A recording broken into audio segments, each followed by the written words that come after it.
Hello दोस्तों, एक बार फिर से आप सभी का स्वागत है आपके अपने इस educational YouTube channel Rohit Dhiman maths पर। दोस्तों, आज के इस वीडियो में हम ICAR के लिए या BSc AG एंट्रेंस एग्ज़ाम के लिए और साथ ही साथ BSc AG फर्स्ट सेमेस्टर के लिए जो मैथमेटिक्स है, एलिमेंट्री मैथमेटिक्स, प्रारंभिक गणित, उसको पढ़ने वाले हैं। इसमें हमने अब से पहले 3 वीडियो दे दी हैं आपको, जिनका लिंक डिस्क्रिप्शन में मिल जाएगा। और हम पढ़ रहे हैं चैप्टर 12 सारणिक। तो चलिए बिना देरी किए शुरू करते हैं। आप देख सकते हैं प्रश्नावली 1 चैप्टर 12 की। इसमें जो क्वेश्चन नंबर 1 दिया गया है, इसमें आपको कहा है कि निम्नलिखित सारणिकों के मान ज्ञात कीजिए। और आपको इसके कई पार्ट्स दिए गए हैं, 1 2 3 4, 4 पार्ट हैं। चारों में हमें सारणिक के मान ज्ञात करने हैं। और जो हमने पिछले वीडियो में सारणिकों के गुणधर्म, प्रॉपर्टीज़ ऑफ डिटर्मिनेंट पढ़ा था, उसका प्रयोग भी हम यहाँ पर कर सकते हैं। ठीक है, और उसके प्रयोग से ही ये वाले क्वेश्चन जल्दी होंगे, आसान तरीके से होंगे। तो अगर आपने पिछला वीडियो अभी तक नहीं देखा है, प्रॉपर्टीज़ ऑफ डिटर्मिनेंट, तो डिस्क्रिप्शन में लिंक है, जाइए, जाकर देख कर आइए। फिर आपको इसे पढ़ने में और भी ज़्यादा मज़ा आएगा। ठीक है, अगर देख लिया है तो चलिए शुरू करते हैं क्वेश्चन नंबर 1 के ए पार्ट से। देखिए, इसमें कहा है निम्नलिखित सारणिकों के मान ज्ञात कीजिए। सारणिक दिया है ए पार्ट में sin x, cos x, minus cos x और sin x। देखो, यहाँ मैंने एक लाइन लिख दी है पहले ही कि सारणिक का मान ज्ञात करने से अर्थ क्या होता है। सारणिक का मान ज्ञात करने से अर्थ सारणिक का प्रसार करने से है। अब वो चाहे आप लॉन्ग वे में करें या फिर प्रॉपर्टीज़ का यूज करके शॉर्ट तरीके से करें। ठीक है, तो यहाँ पर तो प्रॉपर्टी यूज नहीं करेंगे। ये छोटा सा क्वेश्चन है, इसको डायरेक्टली कर देते हैं।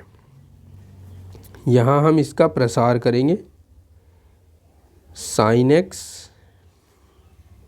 cos x, minus cos x और sin x, यह हमें दिया गया है। क्रॉस मल्टीप्लाई करा देते हैं, इसकी इसमें करा देते हैं। sin x into sine x, ठीक है, इसकी इसमें मल्टीप्लाई कराई, इसकी इसमें करा देते हैं। Minus cos x into minus cos x, ठीक है। एक माइनस तो इसमें बीच में आता ही है, एक माइनस इसके साथ है। तो अब हम देखें तो इसको हम साइन स्क्वायर x लिखेंगे और माइनस माइनस हो जाएगा प्लस, और इसको कोस स्क्वायर x लिखेंगे। और sine square x plus cos square x equals to 1 के होता है, क्योंकि ये सर्वसमीका है, त्रिकोणमितीय सर्वसमीका। और इसका मान हम भलीभांति जानते हैं, 1 के बराबर होता है। देखिए, इसका बी पार्ट देखिए। इसमें हमें दिया गया है फर्स्ट कॉलम में 42, 28, 14, सेकंड में 1, 7, 3, थर्ड में 6, 4, 2। देखो, थोड़ा सा दिमाग लगाएं और प्रॉपर्टीज़ का यूज करें डिटर्मिनेंट की। ये जो फर्स्ट कॉलम है, इसमें सब के सब 7 के मल्टीपल हैं। 42 भी 7 के पहाड़े में आता है, 28 भी और 14 भी। तो अगर मैं यहाँ से 7 को कॉमन ले लूँ तो यहाँ 6, 4 और 2 बच जाएगा, जो कि थर्ड कॉलम भी है। तो फर्स्ट और थर्ड कॉलम इक्वल हो जाएंगे। और हमने पढ़ा है प्रॉपर्टीज़ में कि जब 2 स्तंभ सर्वसम हो तो सारणिक का मान 0 लिख दिया जाता है। तो हम यहाँ पे लिखेंगे C1 में से 7 उभयनिष्ठ, या फिर लिखें कॉमन, लेने पर लीजिए उभयनिष्ठ। तो 7 आ गया बाहर, 42 का हो गया 6, ठीक है, और 7 चौक 28, 7 दूनी 14, 1 7 3 को एज इट इज लिखा, 6 4 2 को एज इट इज लिखा, ठीक है। अब लिखेंगे चूंकि जो C1 है वो C3 के इक्वल है, इसलिए इसको ना डेल्टा के बराबर मानकर चलिए, ठीक है। यहाँ लिख देते हैं पहले, माना डेल्टा बराबर है 42 28 14 1 7 3 6 4 2, ठीक है। तो डेल्टा के बराबर हमने इसको मान लिया है, 7 हमने इसमें से कॉमन ले लिया है और हमने देखा C1 और C3 इक्वल है, तो इसलिए हम डेल्टा की मान को 7 गुणा 0 लिख देंगे और जो कि 0 के बराबर ही होगा, ठीक है। तो इसलिए हम लिख सकते हैं कि हमारे पास जो सारणिक थी 42 28 14 1 7 3 6 4 2 ये 0 है, ठीक है, समझ गए।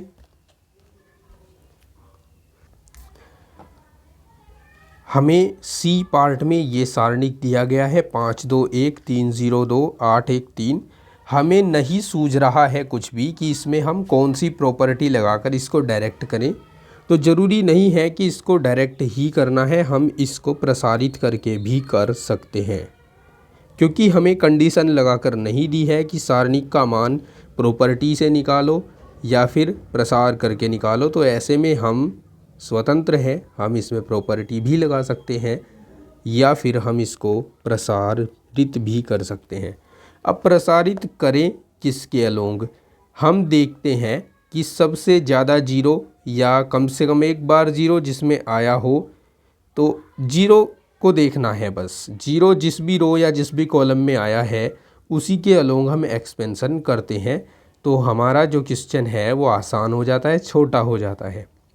अब हम देख रहे हैं जो 0 है ये सेकंड रो में आ रहा है या फिर सेकंड कॉलम में आ रहा है, तो हम इसे सेकंड रो या सेकंड कॉलम के अलोंग एक्सपेंड करेंगे। तो यहाँ लिख देते हैं एक्सपेंड अलोंग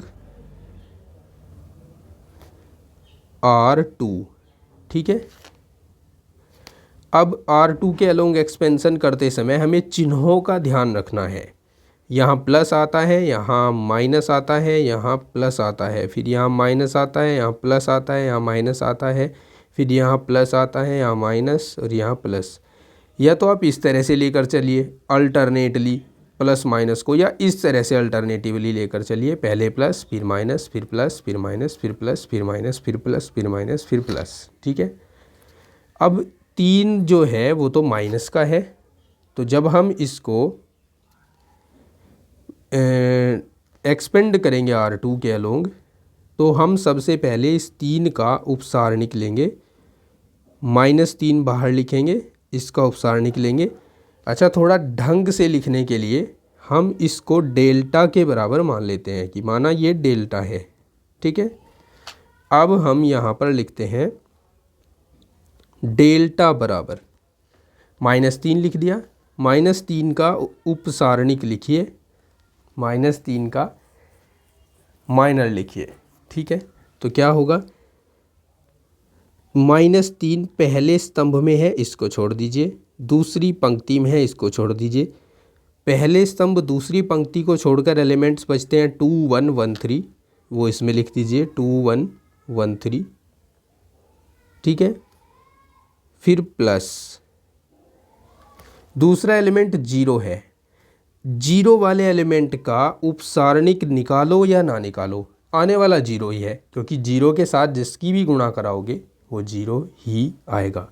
इसके बाद -2 लिख देते हैं, इसका उपसारणिक लिखते हैं, थर्ड कॉलम सेकंड रो को छोड़कर बचता है 5 2 8 1, 5 2 8 1, ठीक है।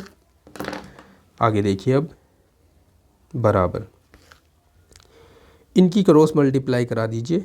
3 दूनी 6, 1 ही कम 1, तो -3 तो बाहर ही रहेगा, 6 माइनस 1 आ जाएगा। ठीक है, फिर प्लस 0 वाले को तो छोड़ दीजिए, या 0 एक बार फिर लिख दीजिए, -2 इंटू 5 ही कम 5, 8 दूनी 16, तो 5 माइनस 16। ध्यान रखिएगा, पहले इस तरफ से गुणा करानी है, फिर इस तरफ से गुणा कराकर माइनस चिन्ह लगाकर इस तरफ को गुणा करानी है। ठीक है, आगे देखिए, -3 गुणा 6 में से 1 घटा दीजिए, 5, -2 गुणा 5 में से 16 घटा दीजिए, -11 आ जाएगा। 5 तिया 15, -15 आ गया, 11 दूनी 22, प्लस 22 आ गया। 22 में से 15 घटा लो, 7 बचेगा ना, तो जो 7 है वो इसका आंसर रहेगा। ठीक है, समझ गए। क्वेश्चन 1 का ये डी पार्ट है, इसको हम सारणिकों के गुणधर्म की सहायता से करेंगे, क्योंकि ऐसे अगर इसको प्रसार करें तो ये क्वेश्चन थोड़ा सा टफ होगा कैलकुलेशन करने में, लेकिन हम इसे सारणिकों के गुणधर्म का प्रयोग करके आसानी से हल कर सकते हैं। देखो, ये जो आपको 1 1 लिखा दिख रहा है 3 बार, इनमें से कोई 2 जो टर्म है उनको 0 बनाया जा सकता है। कैसे बनाया जा सकता है? देखो, अगर हम यहाँ एक संक्रिया लगा दे R1 में कि R1 में से हम R2 को घटा दें, वह एक संक्रिया ये लगा दें कि R2 में से हम R3 को घटा दें, तो हमारे पास ये जो डिटर्मिनेंट है वो इस तरह से बचेगा। 1 में से 1 गया 0, x में से y गया x minus y, x square में से वाई स्क्वायर गया x square minus y square, 1 में से 1 गया 0, y में से z गया y minus z, y square में से जेड स्क्वायर गया y square minus z square, ये बच गया 1 जेड और जेड स्क्वायर। क्लियर यहाँ तक? देखो, अब हम ये जो x square minus y square है इसको कुछ इस तरीके से लिख सकते हैं, ये 2 वर्गों का अंतर है, एक बार घटाकर एक बार जोड़कर लिखा जा सकता है x प्लस वाई। फिर इसी तरह जो सेकंड रो है, सेकंड रो में भी ये y square minus z square को y minus z y plus z लिखा जा सकता है, और थर्ड रो तो हमें एज इट इज लिखनी ही है।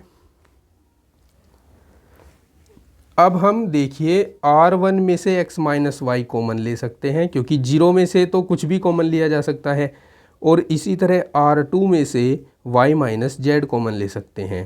R1 व R2 में से क्रमशः x माइनस वाई व y माइनस जेड कॉमन लेने पर बराबर x माइनस वाई कॉमन ले लीजिए और y माइनस जेड कॉमन ले लीजिए। ठीक है, ये 0 यहाँ बचेगा 1 और यहाँ बचेगा x प्लस वाई, यहाँ बचेगा 0, यहाँ बचेगा 1 और यहाँ बचेगा y प्लस जेड, यहाँ है 1, यहाँ है z और यहाँ है z का स्क्वायर। ठीक है, अब हम इसे C1 के अनुदिश प्रसारित करते हैं। Expand, now expand along C1। ठीक है, देखिए प्रसारित करेंगे नेक्स्ट पेज पर।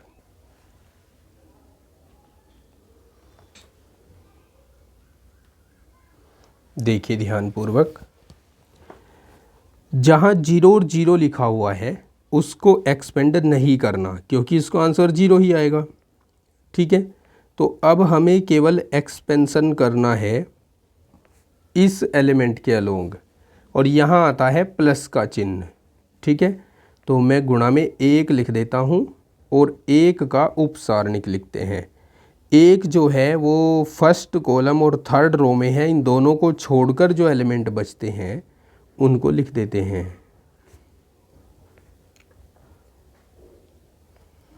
ठीक है, अब क्रॉस मल्टीप्लाई कराकर हम इनको प्रसारित कर देते हैं।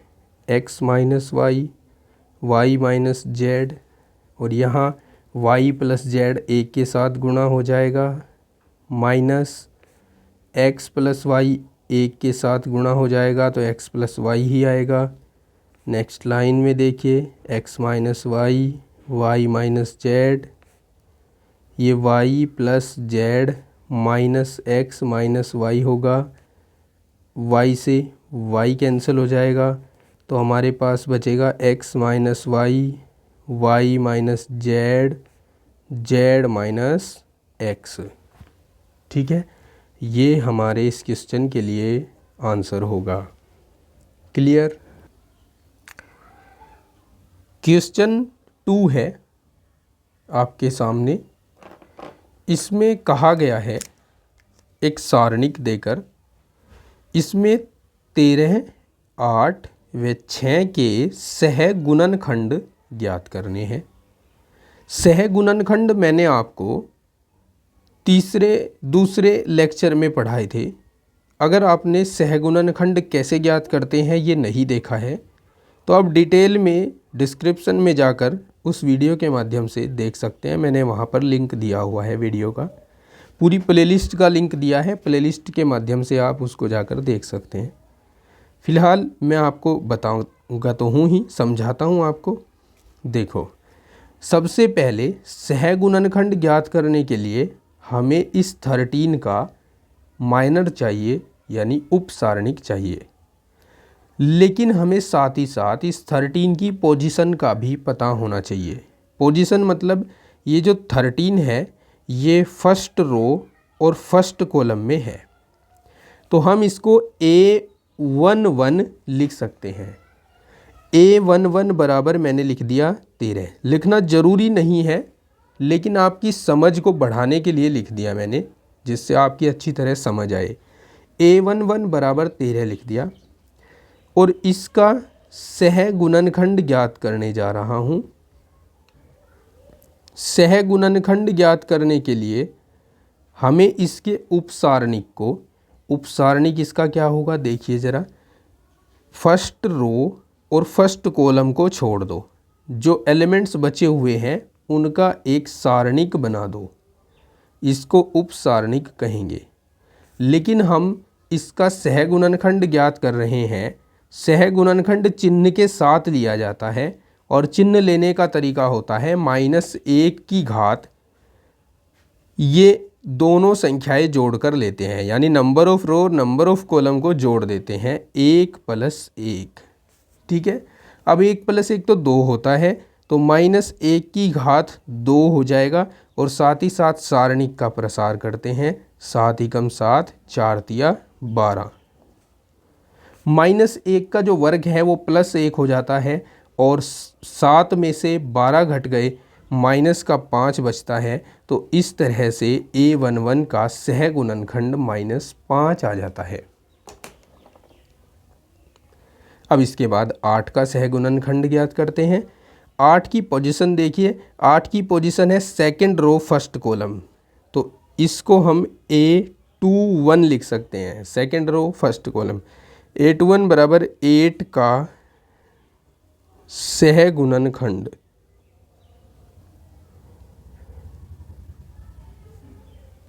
बराबर -1 की घात 2 + 1, 2 + 1। फिर इसका उपसारणिक, सेकंड रो फर्स्ट कॉलम को छोड़कर 5 2 3 7 बचता है, 5 2 3 7 बचता है। अब देखो, -1 की घात हो जाता है 3, और गुणा 7 पंजे 35 और 3 दूनी 6, क्रॉस मल्टीप्लाई करा दी, 7 पंजे 35, 3 दूनी 6। अब -1/3 जो होता है वो -1 ही होता है और 35 में से 6 घटाते हैं तो 29 बचते हैं। तो इसका जो सहगुणनखंड है वो गुणा करा के -29 आता है। ठीक है, इसके बाद 6 देखिए, एक और तरीका बताऊंगा आपको इस प्लस के माइनस के चिन्ह को पहचानने का कि ये कैसे पहचाना जाता है। लेकिन पहले देखिए 6 को, 6 कहाँ पर है, यहाँ पर है, ये थर्ड रो है और फर्स्ट कॉलम है, तो इसको A31 लिख सकते हैं। तो A31 इक्वल्स टू 6 का सहगुणनखंड।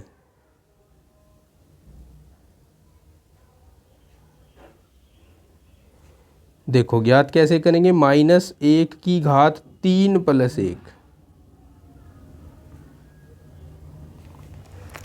अब यहाँ देखिए इस थर्ड रो और फर्स्ट कॉलम को छोड़कर बचता है 5 2 1 4, इसका बना दीजिए उपसारणिक 5 2 1 4। -1/3 + 1 हो जाएगा 4, और इधर हम प्रसार करेंगे 5 चौक 20 हो जाएगा, 2 एकम 2 हो जाएगा। -1/4 1 के बराबर ही होता है और 20 में से 2 घटे तो 18 बचता है, तो बराबर 18 आंसर आएगा। एक आंसर ये है, एक आंसर ये है और एक आंसर ये था। ठीक है, अब देखो अगर ये आपको इन चिन्हों को लिखने में कोई भी किसी तरह की कठिनाई आ रही है या परेशानी आ रही है तो आप पहले ही यहाँ निर्धारण कर दीजिए चिन्हों का। यहाँ पर हम जानते हैं प्लस से शुरुआत करते हैं, plus minus plus minus plus minus plus minus plus. ठीक है, अब आप केवल उपसारणिक निकालिए और उसके बाहर जो आपने उपसारणिक निकाला है जिसका भी, उसका केवल चिन्ह लिख दीजिए। जैसे हमने इसका निकाला था तो हमें प्लस लिखना था बाहर, यहाँ भी आप देख सकते हैं प्लस ही आया था। यहाँ 8 का निकाला था तो 8 के साथ माइनस है, तो हम देख सकते हैं यहाँ भी माइनस ही आया था। 6 का निकाला हमने, 6 के साथ प्लस है, तो यहाँ हमने देखा यहाँ भी प्लस ही आया था। एक तरीका ये होता है। क्वेश्चन नंबर 3, इसमें हमसे कहा है निम्नलिखित सारणिक में 6, 11 व 5 के उपसारणिकों के मान ज्ञात कीजिए। देखते हैं इसका सॉल्यूशन। हमें 6 का उपसारणिक बताना है, 6 यहाँ पर है, 6 का उपसारणिक माइनर। देखिए 6 जो है वो फर्स्ट रो और थर्ड कॉलम में है, तो फर्स्ट रो और थर्ड कॉलम को छोड़कर बाकी जो एलिमेंट्स बचते हैं उनका एक डिटर्मिनेंट बनाइए। 11 पंजे 55, 7 तिया 21, 5 में से 1 गया 4, 5 में से 2 गया 3। ठीक है, 34 बच गया, यही इसका उपसारणिक होगा। फिर इसके बाद 11 का उपसारणिक बताना है हमें। 11 का उपसारणिक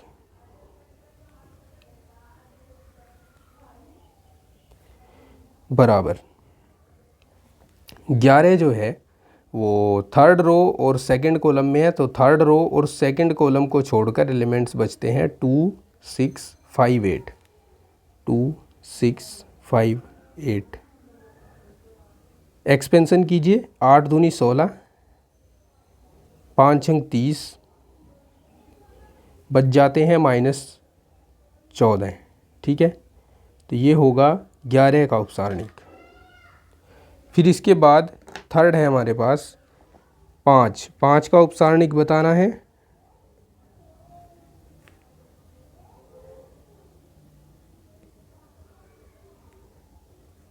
बराबर 5 देखिए कहाँ पर है, 5 सेकंड रो और फर्स्ट कॉलम में है, तो सेकंड रो और फर्स्ट कॉलम को छोड़कर एलिमेंट्स जो बच रहे हैं वो है 1 6 11 4। इनका एक डिटर्मिनेंट बनाया और इसको हमने एक्सपेंड कर दिया, 4 एकम 4, 11 छके 66, तो बच गए माइनस के 62। ये इसका आंसर है। ठीक है। क्वेश्चन 4 और इसका पार्ट फर्स्ट है, निम्नलिखित में 5, 4 और 7 के गुणनखंड ज्ञात कीजिए। और गुणनखंड यहाँ पर सह गुणनखंड है, सह गुणनखंड। ठीक है, तो चलिए ज्ञात कर लेते हैं। सबसे पहले इनके चिन्हों को मेंशन कर देते हैं कि कौन कौन से साइन इन पर होंगे। इस पर प्लस होगा, इस पर माइनस, इस पर प्लस, इस पर माइनस, इस पर प्लस, इस पे माइनस, इस पे प्लस, इस पे माइनस और इस पे प्लस। ठीक है, तो 5 का सह गुणनखंड बराबर 5 के साथ प्लस है इसलिए यहाँ प्लस लिखेंगे।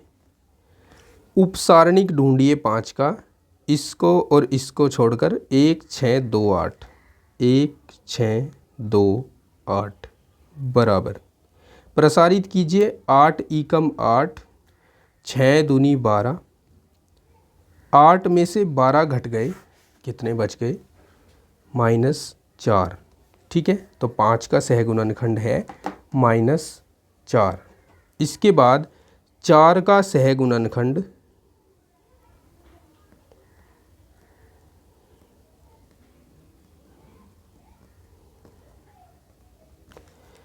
चार का सहगुणनखंड 4 के साथ देखिए माइनस का चिन्ह है तो आप यहाँ पे माइनस लेंगे। अब 4 का उपसारणिक लिखिए। 4 सेकंड रो और फर्स्ट कॉलम में है, सेकंड रो और फर्स्ट कॉलम को छोड़कर 9 3 2 8 बचते हैं, 9 3 2 8 प्रसारित कीजिए। 9 8 9 72 हो गए और 3 दूनी 6 हो गए और ये माइनस का चिन्ह बाहर लिख देंगे। 72 में से 6 घटा दीजिए तो 66 आ जाएगा, -66। ठीक है, ये 4 का सहगुणनखंड होगा। तो देखिए अब 7 का सहगुणनखंड कैसे निकलेगा। 7 है यहाँ पर, 7 का चिन्ह है पॉजिटिव, पॉजिटिव लगा दिया। अब इसके बाद 7 का उपसारणिक लिखा। कैसे, 7 हमारे पास थर्ड रो और फर्स्ट कॉलम में है तो थर्ड रो और फर्स्ट कॉलम छोड़कर एलिमेंट बचते हैं 9 3 1 6। इनका उपसारणिक बना लिया। इस उपसारणिक को प्रसारित कर दिया। 6 9 54, 3 एकम 3, 54 में से 3 घट गए 51। ये आ गया इसका आंसर। ठीक है, क्वेश्चन 4 का पार्ट बी है। इसमें आपसे कहा है कि निम्नलिखित सारणिक में A13 और A23 के सहगुणनखंडों के मान ज्ञात कीजिए। सिंपल है, देखिए कैसे ज्ञात करेंगे। A13 का सहगुणनखंड, पहले इनके चिन्हों को देख लेते हैं। यहाँ प्लस आएगा, यहाँ माइनस आएगा, यहाँ प्लस आएगा, यहाँ माइनस, यहाँ प्लस, यहाँ माइनस। ठीक है, तो इसका मतलब A13 के साथ प्लस का चिन्ह आ रहा है, लिख दीजिए। उपसारणिक बनाइए A13 का। A13 फर्स्ट रो और थर्ड कॉलम में है, फर्स्ट रो और थर्ड कॉलम को छोड़कर बच रहे हैं 4 2 5 -3। इनका एक सारणिक बना दीजिए। अब इसको प्रसारित कीजिए। 4 और -3 की गुणा -12 होगी, फिर -5 और 2 की गुणा 10 होगी। -12 और -10 जुड़कर हो जाते हैं -22। तो ये आंसर रहेगा। इसके बाद हमें A23 का भी सहगुणनखंड बताना है। तो A23 का सहगुणनखंड, A23 का सहगुणनखंड होगा। A23 के साथ माइनस आया हुआ है, माइनस लगा दीजिए। इसके बाद A23 second row third column में है, तो सेकेंड रो और थर्ड कॉलम को छोड़कर बच रहा है 6 8 5 -3, 6 8 5 -3 माइनस गुणा कराइए, 6 तिया 18 हो गया माइनस का, और 5 अठे 40 हो गया माइनस का। अब -18 और 40 जुड़कर हो गए -58, माइनस माइनस प्लस हो जाएंगे, ये आ जाएगा +58 इसका आंसर। ठीक है। क्वेश्चन नंबर 5 है, इसमें हमें कहा है निम्नलिखित का मान ज्ञात कीजिए। हमें इसका मान ज्ञात करके बताना है। हम इसमें प्रॉपर्टीज़ का यूज नहीं कर रहे हैं, हम इसको प्रसारित करेंगे उस रो या कॉलम के अलोंग जिसमें 0 आया हुआ है। तो 0 या तो फर्स्ट रो में है या फिर थर्ड कॉलम में है। तो मैं इसको रो फर्स्ट के अलोंग एक्सपेंड कर देता हूँ, एक्सपेंड अलोंग R1, और उससे पहले इसको डेल्टा के बराबर मान लेता हूँ। ठीक है। अब देखिए इनके चिन्हों को लिख देते हैं प्लस माइनस प्लस। ठीक है। अब डेल्टा बराबर होगा, पहले प्लस का 2 लिखिए, फिर उपसारणिक लिखिए 2 का उपसारणिक फर्स्ट रो और फर्स्ट कॉलम को छोड़कर बनेगा 4 - 5 1 2, फिर माइनस लिखिए और माइनस का 3 लिखिए, और माइनस के 3 का उपसारणिक लिखिए, फर्स्ट रो और सेकंड कॉलम को छोड़कर 1 - 5 3 2।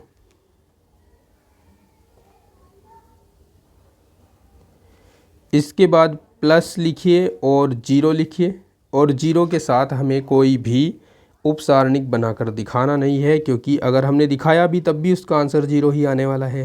2 × 4 दूनी हो गए 8, फिर माइनस बीच में आता है, 5 एकम 5, लेकिन 5 माइनस का है इसलिए माइनस माइनस प्लस हो जाएगा, फिर माइनस माइनस प्लस 3 हो गया, और इधर 2 एकम 2, फिर माइनस बीच में आता है, 5 तिया 15, माइनस का 15, माइनस वो और माइनस ये प्लस हो गए, 15 आ गया। 8 और 5 13, 13 दूनी हो गए 26, प्लस 15 और 2 17, 17 तिया हो गए 51। इनको जोड़ दीजिए, 7 7 77 आ गया इसका आंसर। ठीक है दोस्तों, तो ये थे चैप्टर 12 डिटर्मिनेंट की प्रश्नावली 1 के पहले 5 प्रश्न। अगले प्रश्नों को हम सोल्व करेंगे अगली वीडियो में, और अगला वीडियो अभी देखिए स्क्रीन पर आपको नज़र आना शुरू हो गया होगा। कोई भी क्यूरी कमेंट करके पूछ सकते हैं, और अदरवाइज चैनल को सब्सक्राइब किए बगैर मत जाइएगा। वीडियो को लाइक और शेयर ज़रूर कीजिएगा दोस्तों। मिलता हूँ नेक्स्ट वीडियो में, तब तक के लिए take care, bye bye, have a nice day.